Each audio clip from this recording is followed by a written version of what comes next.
أشهد أن لا إله إلا الله وحده لا شريك له إلها واحدا أحدا فردا صمدا حيا قيوما دائما أبدا لم يتخذ صاحبة ولا ولدا وأشهد أن محمدا عبده ورسوله أرسله بالهدى ودين الحق ليظهره على الدين كله ولو كره المشركون وأشهد أن الساعة آتية لا ريب فيها وأن الله يبعث من في القبور.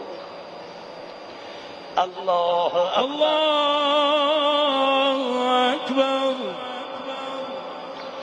اللهم صل على محمد وآل محمد وبارك على محمد وآل محمد وارحم محمدا وآل محمد كأفضل ما صليت وباركت وترحم على إبراهيم وآل إبراهيم إنك حميد مجيد.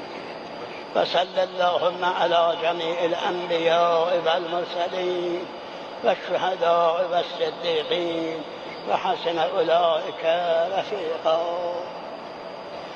الله أكبر. الله أكبر. اللهم اغفر للمؤمنين والمؤمنات والمسلمين والمسلمات الأحياء منهم والأموات.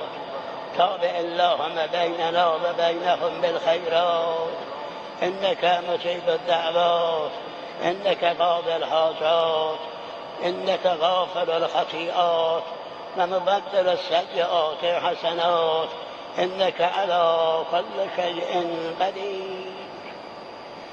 الله أكبر. الله أكبر. اللهم إن هذا المسجى قدامنا عبدك وابن عبدك وابن أمتك نزل بك وأنت خير منزول به. اللهم إنا لا نعلم منه إلا خيرا وأنت أعلم به منا. اللهم اغفر له. اللهم اغفر لنا وله. اللهم احشره مع من يتولاه ويحبه وأبعده ممن يتبرأ منه ويبغضه.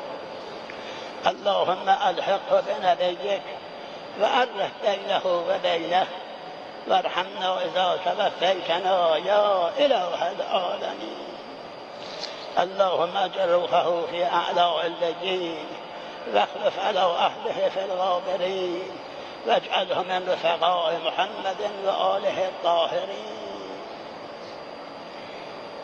وارحمه وإيانا برحمتك يا أرحم الراحمين.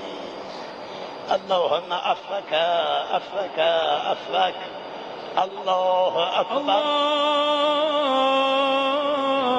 الله أكبر. رحم الله من قرأ الفاتحة. بسم الله الرحمن الرحيم. رحم الله من قرأ فاتحة مع الصلوات.